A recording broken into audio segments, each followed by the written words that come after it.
శబ్దంలో అంగరంగ వైభవంగా సంక్రాంతి సంబరాలు. Shivananda Guru culture managing trust Tripuraneni Gopichand.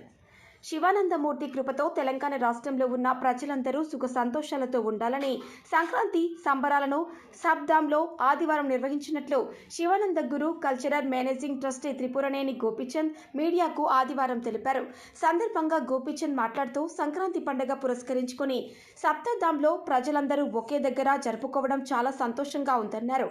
సందర్భంగా మహిళలకు ఉత్తమ మహిళా సాంప్రదాయ దుస్తులు, ముగ్గుల పోటీలు నిర్వహించినట్లు, ఆ పోటీలో గెలుపొందిన మహిళలకు నగదు పురస్కారాన్ని అందజేసినట్లు తెలిపారు.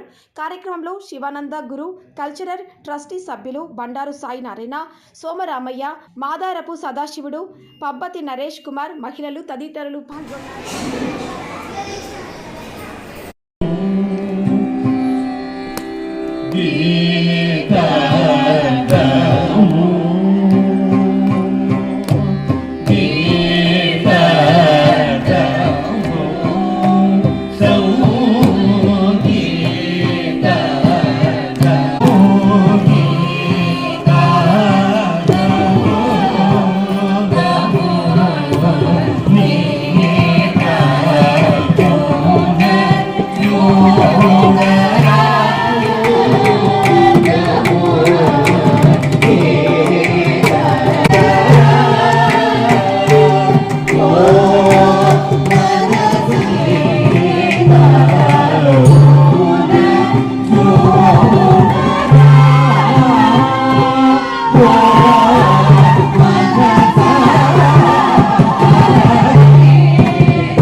ఓం శ్రీ గురుభ్యో నమ. శ్రీ శివానందాయతే నమ.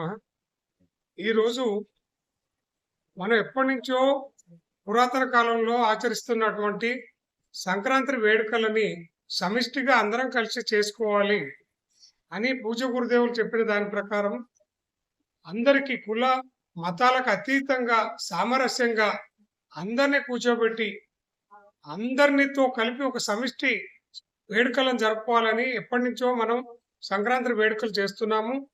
దాంట్లో భాగంగా ఉత్తమ మహిళా పోటీలు, ముగ్గుల పోటీలు, సంప్రదాయ దుస్తుల పోటీలు పెట్టడం జరిగింది. అందరం కలిసి అంగరంగ వైభవంగా విందు భోజనాలు కూడా మనమే తయారు చేసుకొని దానికంటే ఎక్కువగా సాక్షాత్ శ్రీ మహావిష్ణువు అయిన శ్రీ గురువు గారు, అమ్మవారు వారి ఆశీస్సులు అందరికీ ఇప్పియాలని లోకా సమస్త సుఖినో భవంతు అని యావత్ ప్రపంచంలో ఉన్న జీవకోటి, నేననేది మానవ కోటి అని అంటలేను. జీవకోటి మొత్తం శాంతియుతంగా, తృప్తిగా జీవించాలని ఆ పరమేశ్వరుని కోరుకోవడమే ఈ వేడుకల ముఖ్యోద్దేశం. గురువుగారు చెప్పినట్టు మన ట్రెడిషన్, మన సాంప్రదాయాన్ని మనమే కాపాడాలి. నెక్స్ట్ మన పిల్లలకి మన సాంప్రదాయ పద్ధతులు నేర్పాలి. ఆ ఉద్దేశంతోని సాంప్రదాయబద్ధంగా ఇక్కడ ఉత్తమ మహిళా పోటీ నిర్వహిస్తున్నాము. తర్వాత ముగ్గుల పోటీ నిర్వహిస్తున్నాము. సాంప్రదాయ దుస్తుల పోటీ నిర్వహిస్తున్నాము. ఇప్పుడు గోపి అనే చెప్పినట్టు ఇక్కడ ఉత్తమ మహిళా పోటీ అంటే ఏంటి అంటే ఒక గృహిణికి ఉండే బాధ్యత ఏంటి, వాటి మీద ఆబ్జెక్టివ్ టైప్ క్వశ్చన్స్ ఇచ్చాము. సాంప్రదాయం గురించి, దేశభక్తి గురించి, దైవ భక్తి గురించి, కరెంట్ అఫైర్స్ గురించి, మళ్ళా మన భారతదేశంలో సాంప్రదాయబద్ధంగా నిర్వహించి ఉత్తమ మహిళకి 10,116 బహుమతి ఇవ్వడం జరుగుతుంది. రెండో విజేతకి 5,116, మూడో విజేతకి 3,116. ముగ్గుల పోటీలో కూడా ఉత్తమ ముగ్గు మహిళకి 3,116, రెండో